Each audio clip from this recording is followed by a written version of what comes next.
Terminamos con la ponencia del doctor Gómez Bueno, cuando el corazón falla por amiloidosis. Él trabaja en este hospital en el servicio de cardiología y es jefe de la unidad de insuficiencia cardíaca avanzada y de trasplante. Adelante.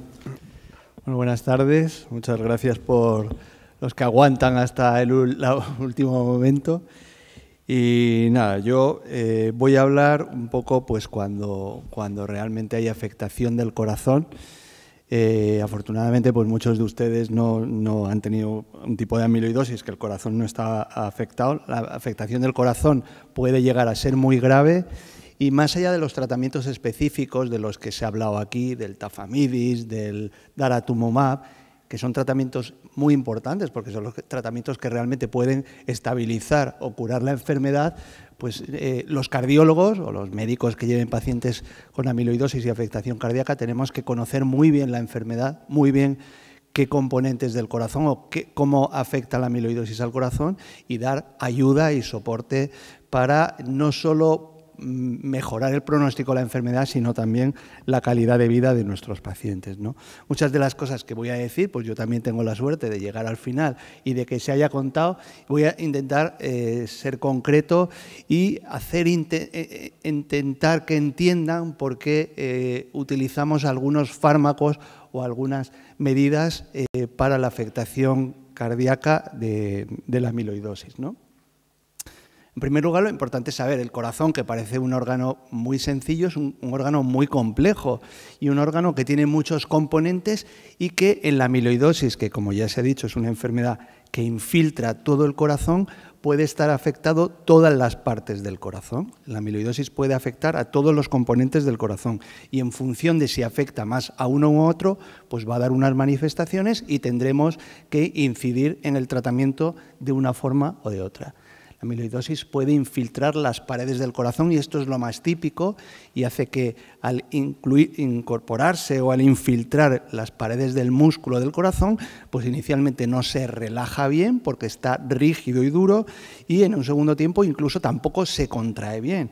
Y eso se manifiesta la mayoría de las veces con insuficiencia cardíaca, incapacidad del corazón de manejar los líquidos, de bombear correctamente la sangre y se retienen líquidos, el gasto cardíaco, que es la capacidad de bombeo del corazón, se reduce, el paciente se encuentra muy cansado y sobre todo lo más frecuente es la congestión o, como digo, la retención de líquidos, que vamos a hablar un poquito de ellas. Pero también pueden infiltrarse las aurículas, que es una parte más pequeña del corazón que participa también en el bombeo, pero que sobre todo tiene que ver con el ritmo del corazón y con la formación de coágulos en esa parte del corazón. Los pacientes que tienen afectación de las aurículas pueden tener arritmias, como la fibrilación auricular, arritmias irregulares, y pueden también aumento de riesgo de que en esa parte del corazón se formen trombos. Y de hecho, por eso muchos pacientes con amiloidosis necesitan estar anticoagulados para evitar esa complicación. También pueden afectarse las arterias coronarias, que son las arterias que riegan todo el corazón. A veces son los pequeños vasos o las pequeñas coronarias que ni siquiera se detectan en los cateterismos. Tú puedes tener un cateterismo en un paciente con amiloidosis normal y el paciente cuenta que tiene angina, que le duele el pecho y, de hecho, muchas veces los electrocardiogramas de los pacientes con amiloidosis parece que han tenido un infarto y dice, oye, una persona que no sabe que este paciente tiene amiloidosis dice, oiga, usted ha tenido un infarto. Y muchas veces es por la infiltración de la amiloidosis en esas pequeñas arterias del corazón coronarias que dan síntomas como de tener un infarto, aunque digo que muchas veces el cateterismo da normal. También puede afectar a las válvulas que en condiciones normales se tienen que abrir y cerrar para que pase la sangre y que cuando están infiltradas por amiloidosis pueden hacer que no abran bien, y eso se llama estenosis, o todo lo contrario, que no cierren bien y se llama insuficiencia, y eso agrava mucho más aún el funcionamiento del corazón.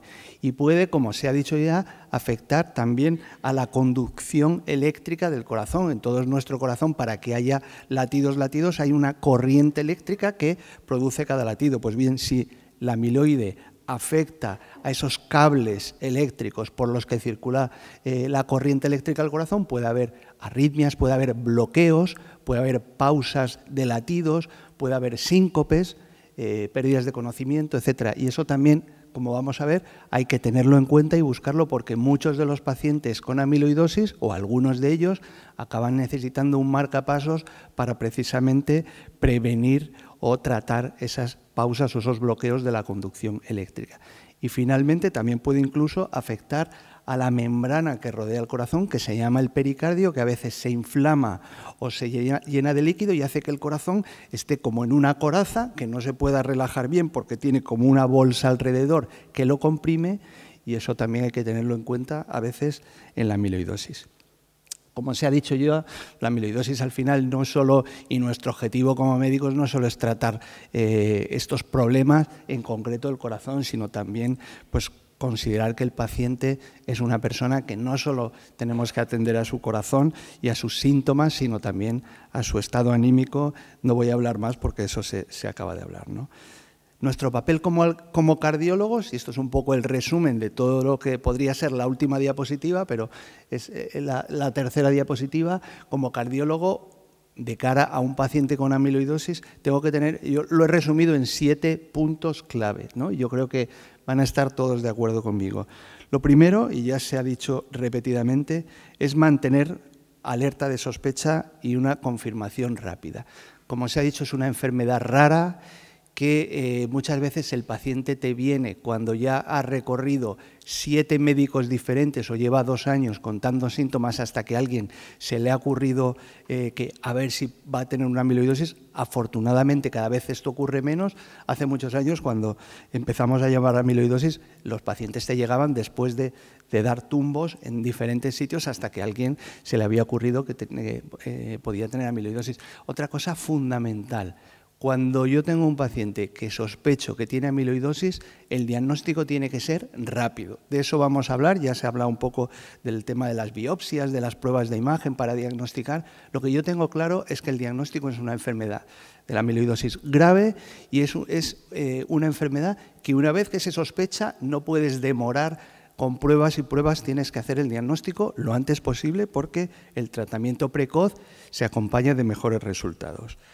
Otro punto clave en el manejo del cardiólogo, del que vamos a hablar, es que la mayoría de los pacientes que tienen afectación del corazón, su manifestación es la retención de líquidos. Y ahí vamos a hablar un poquito de cómo manejamos la retención de líquidos o la congestión en los pacientes con amiloidosis cardíaca. Se ha hablado antes de los fármacos. Vamos a ver que algunos fármacos que utilizamos en otros tipos de insuficiencia cardíaca, en la amiloidosis no podemos utilizarlos por diferentes motivos, y a veces incluso fármacos que se están utilizando, por ejemplo, algunos fármacos para la tensión, cuando tenemos un paciente diagnosticado de amiloidosis, lo tenemos que retirar porque le puede perjudicar. Vamos a hablar un poquito también de eso.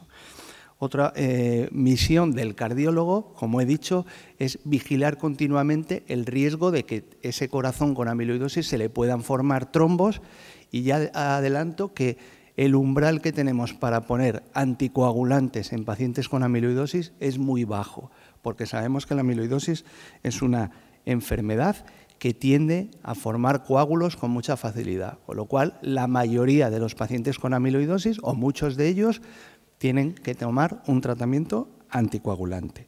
Como hemos dicho también, el riesgo de presentar arritmias o bloqueos por afectación de la conducción eléctrica va a estar ahí, y tendremos que estar también muy atentos a prevenir esas arritmias y tratarlas, como vamos a ver a continuación. Tenemos también que dejar que los hematólogos o nosotros mismos, en el caso de la amiloidosis TTR, pongamos el tratamiento correcto de la enfermedad de fondo, sea el tafamidis, sea todos los fármacos de los que se ha hablado aquí, y los cardiólogos o los especialistas que lleven al paciente con amiloidosis tenemos que estar muy pendientes de que realmente esté respondiendo a ese tratamiento que se le está poniendo. Y finalmente, no debemos negar que algunos pacientes, a pesar de todo, su enfermedad progresa porque no responden bien al tratamiento o porque el tratamiento se ha comenzado tarde, y también ahí tendremos que estar para, en algunos casos en que esté indicado, avanzar hacia otras terapias cardiológicas de las que vamos a hablar más avanzadas. Un poquito por resumir, hemos dicho lo importante que es el diagnóstico precoz. Aquí se ha hablado de técnicas para diagnosticar. A veces sobre todo en la amiloidosis AL, es imprescindible tener un tejido que te digan este paciente tiene amiloidosis. Y eso inevitablemente requiere muchas veces hacer biopsias. Lo que hemos aprendido en todos estos años es que no debemos perder el tiempo biopsiando órganos o tejidos en los que haya baja sospecha de que estén afectos. Yo recuerdo antiguamente cuando un paciente venía después de un año que se le había hecho una biopsia rectal, otra biopsia de la grasa subcutánea, otra biopsia no sé qué. Joder, si el paciente tiene una afectación cardíaca, lo que tienes que biopsiar es el corazón. Si tiene un síndrome nefrótico, lo que tienes que biopsiar es el riñón. El órgano afecto hay que, si rápidamente le biopsias un tejido y no tienes el diagnóstico de amiloidosis, no pierdas más el tiempo. Vete a biopsiar el órgano afecto, que es el que vas a conseguir la máxima rentabilidad, porque no puedes perder el tiempo en hacer el diagnóstico. Afortunadamente, la amiloidosis TTR tenemos otros métodos diagnósticos, como la gammagrafía, sin necesidad de llegar a hacer biopsias, pero la amiloidosis AL, la hematológica, es imprescindible tener una biopsia con tejido y a veces, como digo, hay que ir al tejido afecto y en este caso pues muchas veces hay que biopsiar el corazón. Cuando hay retención de líquidos, bueno, pues la retención de líquidos es importante, los pacientes tienen síntomas, se sienten pesados, los edemas son muy molestos, cuando se acumula el líquido en el pulmón pues además tienen falta de aire, hay que saber cómo manejar eso y hay que tener en cuenta ciertos conceptos. Primero, aparte del tratamiento farmacológico, la dieta es importante, dieta con poca sal y rica en proteínas, sobre todo aquellos pacientes que tienen además una afectación del riñón en el que pierden proteínas por la orina, porque las proteínas son como las esponjas que retienen los líquidos dentro de las venas y de las arterias. Si se pierden proteínas por la orina, esos líquidos salen a la piel, a los tejidos, a la pierna, a la tripa y nos da la congestión. Por eso los pacientes que tienen proteínas bajas porque las pierdan por orina, tenemos que dar dietas ricas en proteínas y bajas en sodio. La otra cosa son los diuréticos. Los diuréticos, hay muchos tipos de diuréticos, les sonará la furosemida o el seguril, que es el más frecuente, y es la piedra angular del tratamiento. La mayoría de los pacientes con amiloidosis y retención de líquidos vamos a tener que utilizar diuréticos para que les ayude a eliminar estos líquidos. A veces necesitamos combinar varios, la furosemida y la espironolactona o el aldactone, la hidroclorotiazida, la clortalidona, diferentes tipos. Y se sabe que muchas veces la combinación de diferentes diuréticos que actúan sobre el riñón en diferentes puntos del riñón es más eficaz que uno solo a dosis muy altas, ¿no? Y luego hay algo que hay que tener en cuenta. La amiloidosis es una enfermedad que el punto de diuréticos entre quedarte corto y pasarte es muy estrecho. Tienes que utilizar los diuréticos necesarios para que el paciente no esté hinchado y no congestivo, pero no pasarte. No pasarte por lo que vamos a ver, porque si te pasas de diuréticos tienes más riesgo de que baje la tensión, de que haya alteraciones en el sodio, en el potasio y que empeore la función renal. Lo que decimos es que a veces en la amiloidosis el corazón trabaja mejor cuando tiene un poquito de líquido y muchas veces si nos pasamos y dejamos al paciente seco, el paciente va a estar muy bien, no va a estar nada hinchado, va a estar muy guapo, pero va a estar mucho más cansado. El corazón de la amiloidosis necesita una cierta cantidad de líquidos. Entonces, como digo, una estrecha ventana entre pasarnos y quedarnos cortos. A veces hay que dejar que el dedo se marque un poquito en la pierna y no pasa nada. Muchas veces el paciente se encuentra mejor y se cansa menos que si le pones mucho diurético, le tienes sequito y se va a cansar mucho más, ¿no? Las 3 Ds de la retención de líquido: dieta, peso diario y diurético. Esto es lo que dicen los libros, que hay que tener en cuenta en todo paciente con retención de líquidos por amiloidosis. Otro aspecto de lo que hemos hablado: fármacos que se utilizan en todos los pacientes con insuficiencia cardíaca, pero que en la amiloidosis, en la mayoría de los pacientes, tenemos que evitar o retirar porque se ha visto que en estos no solo es que no beneficien el tratamiento de la insuficiencia cardíaca, sino incluso cuando hay amiloidosis los puede empeorar.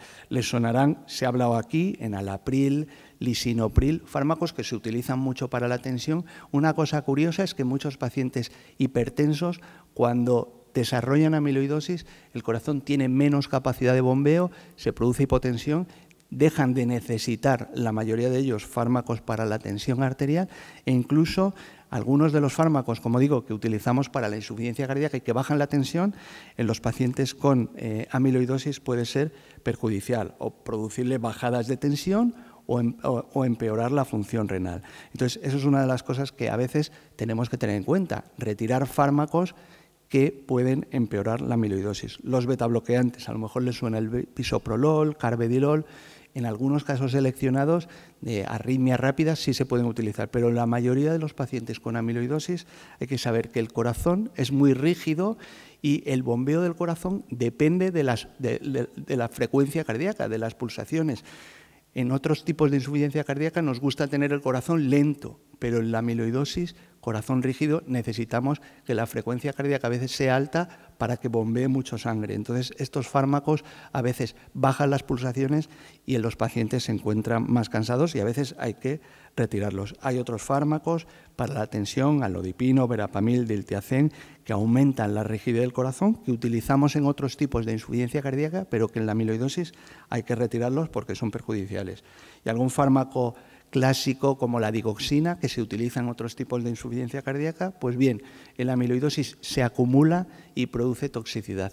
La mayoría de los pacientes con amiloidosis hay que quitarles o evitar este fármaco que se llama digoxina. El tema de la anticoagulación, ya lo hemos dicho, en la amiloidosis, por la infiltración de esa parte del corazón que se llama las aurículas, a veces se producen arritmias auriculares en las que se forman coágulos en el corazón. Y estos pacientes necesitan estar anticoagulados. Y a veces no hay arritmias, pero estas aurículas, al estar infiltradas por la amiloidosis, no se mueven bien, ahí se remansa la sangre y se forman coágulos. Como digo, eso a veces hay que vigilarlo con eco y muchos pacientes con amiloidosis, incluso sin arritmias, también tienen que estar anticoagulados. La afectación renal, cuando hay síndrome nefrótico, cuando hay, aparte del corazón, pérdida de proteínas con la orina, eso produce una situación procoagulante que aumenta mucho el riesgo de coágulos y también esos pacientes muchas veces tienen que estar anticoagulados. Desgraciadamente, los pacientes con amiloidosis, sobre todo los que no están anticoagulados, tienen un poquito más de riesgo de tener un ictus por trombos que otros. Entonces, bajo umbral para anticoagular. Antiguamente utilizamos sobre todo el Sintrom y hoy en día hay nuevos anticoagulantes que también se han demostrado que son válidos en la amiloidosis.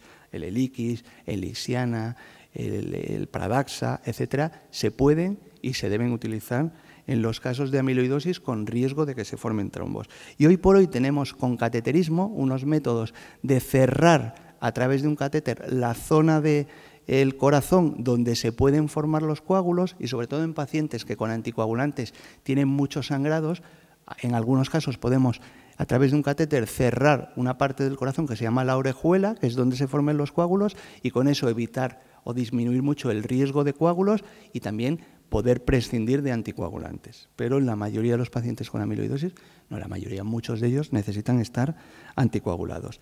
El otro tema es el del ritmo del corazón. Como digo, por la infiltración de la amiloidosis del tejido de conducción eléctrica del corazón, pues muchos pacientes tienen bloqueos, tienen pausas. Esto a veces el paciente te lo cuenta y a veces no lo detectas, o le tienes que poner un holter de 24 horas o de 48 horas y a veces o un holter implantable para ver esos mareos que está teniendo el paciente y muchas veces te encuentras que le falla algún latido por la mañana y por la noche que justifica esos mareos, porque los pacientes con amiloidosis un porcentaje tienden a hacer bloqueos y muchos de ellos necesitan un marcapasos para prevenir o para evitar eso.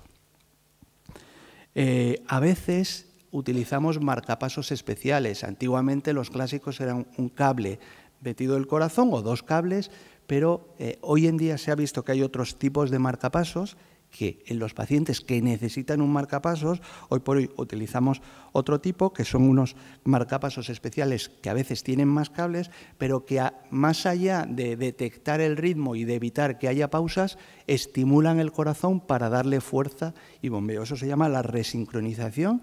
Hay diferentes métodos, pero que les suene que a veces utilizamos marcapasos en pacientes con amiloidosis cardíaca que pueden mejorar el bombeo del corazón. Y a pesar de todo, pues a veces la enfermedad progresa y tenemos que estar preparados, obviamente sin abandonar el tratamiento hematológico del que hemos hablado, o el tafamidis, o el butrisidán, o el acoramidis, o todos los fármacos que hemos dicho, pero a veces, desgraciadamente, tenemos que estar muy atentos a la progresión de la enfermedad, o a veces directamente el paciente debuta ya con una afectación cardíaca muy importante y ya vamos un poquito por detrás. El tratamiento del que nos han estado hablando va a parar a veces la enfermedad o con el tiempo a mejorarla, pero a veces llegamos tarde. Y entonces hay una serie de indicadores clínicos que nos hablan de la afectación grave del corazón. En inglés se dice I need help, que necesito ayuda, y hay, cada letra tiene una frase. En España decimos insuficiencia. Y entonces cada letra es un símbolo del que tenemos que estar un poco atentos. La I es inotrópico, son fármacos que a veces cuando ingresa el paciente necesitamos dopamina, dobutamina, levosimendan, pacientes con afectación cardíaca muy importante. La N es la NIJA, que es la clase funcional, que así lo llamamos, cuando el paciente está en una clase funcional 3-4, una NIJA 3-4 quiere decir que ya se fatiga con un mínimo esfuerzo, que tiende a ingresar o a retener líquidos con mucha frecuencia. La S es el edema, la congestión, el síndrome congestivo. La U es el uso recurrente de hospitalizaciones o visitas a urgencias. La F es la fracción de eyección o la contractilidad del corazón. Cuando baja por debajo de un 40%, nos está hablando de una afectación cardíaca importante. El I es el índice cardíaco, que es también la cantidad de sangre que bombea el corazón. La C, caquexia cardíaca o pérdida de peso, cuando el paciente ya se está perdiendo masa muscular por la afectación del corazón. La I, inestabilidad hemodinámica, que sobre todo se refiere a pacientes que tienen la tensión muy bajita o están taquicárdicos. E, eventos arrítmicos, cuando empiezan a tener arritmias. La N, necesidad de oxígeno o soporte circulatorio de otro tipo. La C, creatinina elevada, cuando el riñón también se está afectando. La I, cuando ya afecta al riñón, el hígado y el aumento. Bueno, son marcadores que nosotros estamos muy atentos, porque cuando empiezan a aparecer varios de ellos nos está diciendo, ojo, que el pronóstico de la cardiopatía, si no hacemos algo más o si no empieza a responder rápidamente al tratamiento, no es bueno. Y en esos casos, pues en los que ya afortunadamente cada vez menos, gracias a la eficacia de los tratamientos que van apareciendo, pero desgraciadamente, pues algunos pacientes, como digo, debutan ya con una enfermedad cardíaca muy avanzada que ya no te da tiempo, por mucho que pongas los tratamientos específicos, a mejorarla, o que a pesar del tratamiento farmacológico, desgraciadamente a veces la enfermedad sigue progresando. Y en estos casos seleccionados, ya hablamos de terapias más avanzadas, como por ejemplo el trasplante de corazón. Antiguamente, en la amiloidosis TTR, cuando yo empecé aquí, incluso hacíamos trasplante de corazón y de hígado, porque como la amiloidosis TTR se produce en el hígado, la amiloidosis hereditaria, entonces si trasplantábamos el corazón pero no trasplantábamos el hígado, en pocos meses o años el corazón se volvía a afectar porque el hígado seguía produciendo la amiloidosis. Hoy por hoy, afortunadamente, con los fármacos que tenemos, solo es necesario un trasplante de corazón, pero tanto en la amiloidosis TTR como en la amiloidosis AL, si llegamos a hacer un trasplante de corazón porque ya no haya más remedio, no podemos abandonar el tratamiento específico. Obviamente, si no seguimos teniendo a raya la amiloidosis de la médula o la amiloidosis TTR, en pocos meses o en años el nuevo corazón va a volverse a afectar. Por eso es tan importante muchas veces seleccionar muy bien qué paciente se va a beneficiar de un trasplante cardíaco. Van a ser pacientes que tengan una afectación cardíaca muy importante, pero tiene que tener unas condiciones, que no haya mucha afectación de otros órganos, sobre todo en la amiloidosis AL, si aparte está afectado el digestivo, el riñón, el sistema neurológico. Entonces, ya los riesgos del trasplante van aumentando, ¿no? Y son factores claves en la selección del trasplante, pues eso, cuando hay afectación, cuando es amiloidosis TTR, que no haya una afectación neurológica muy importante, porque eso también va a condicionar la recuperación y las posibilidades de mejora del paciente.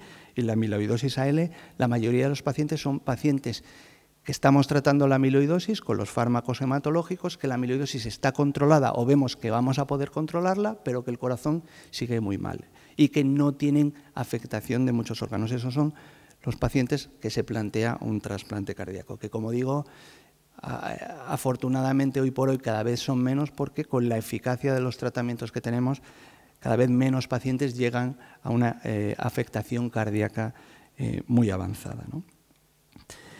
Esto simplemente para ver, esto es un registro alemán, pero en España tenemos o en Europa registros muy parecidos. Antiguamente hacíamos trasplantes cardíacos un poquito a la desesperada, cuando ni siquiera teníamos fármacos para controlar la amiloidosis o cuando había afectación de otros órganos por la propia amiloidosis, y los resultados eran malos. Los pacientes vivían después del trasplante poco tiempo.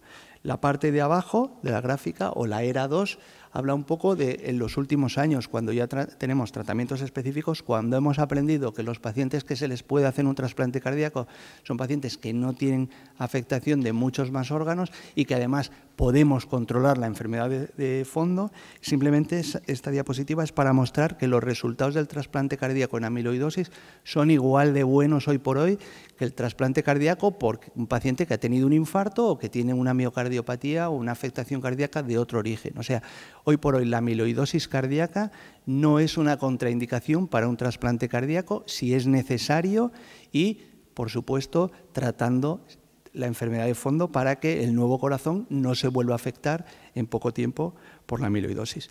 Y, bueno, esta es mi última diapositiva. Hoy por hoy, afortunadamente, y esto es un poco el futuro de la insuficiencia cardíaca, que no queremos llegar a esto de ninguna forma, pero ya empezamos a tener asistencias mecánicas y corazones artificiales, que ya no es ciencia ficción. Ya empezamos a tener estos tratamientos para poder asistir de forma mecánica con máquinas o con corazones artificiales un corazón insuficiente.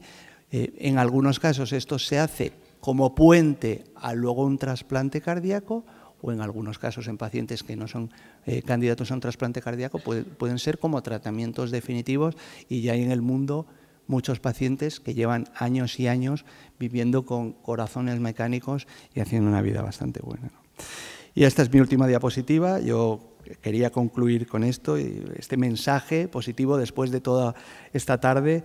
Mi conclusión, después de llevar más de 20 años viendo pacientes con amiloidosis, yo soy de los que ha vivido lo que dijo el doctor García Pavía hace 20 años, cuando la amiloidosis era una condena, era una sentencia, el pronóstico era de poco tiempo de vida.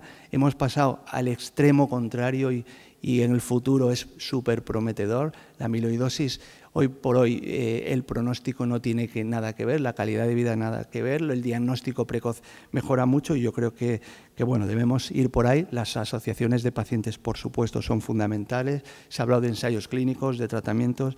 Yo creo que debemos que mirar con mucha luz al futuro, porque yo creo que la amiloidosis es un tratamiento que hoy por hoy, no sé si podremos hablar dentro de poco de la curación, pero yo creo que cada vez nos vamos acercando un poco más a ella. Y muchas gracias. Muchas gracias.